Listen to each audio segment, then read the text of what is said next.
To all our ASAP Kapamilya as they invade this year's Awit Awards and Aliw Awards list of winners. Isang patunay na the best ang Kapamilya pagdating sa stage and concert performances at sa pagtataguyod ng OPM.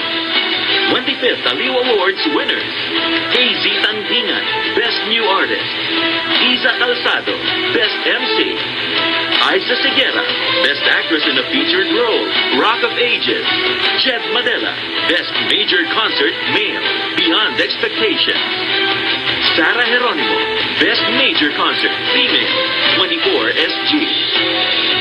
25th Awit Awards winners: Best Ballad Recording, Hindi Kita Iiwan by Sam Milby; Best Performance by a Male Recording Artist, Questions by Bamboo; Best-Selling Album of the Year, One Heart by Sarah Geronimo; Eggs Allhits.ph Most Downloaded Song for 2011, Sino Nga Ba Siya by Sarah Geronimo. And the big winner of the 25th Awit Awards.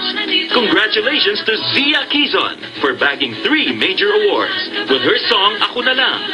Best Performance by a New Female Recording Artist, Best Performance by a Female Recording Artist, and Song of the Year. Special tribute to Dangal ng Musikang Pilipino Special Awards to pop diva Kula Desma and comedy king Dolphy.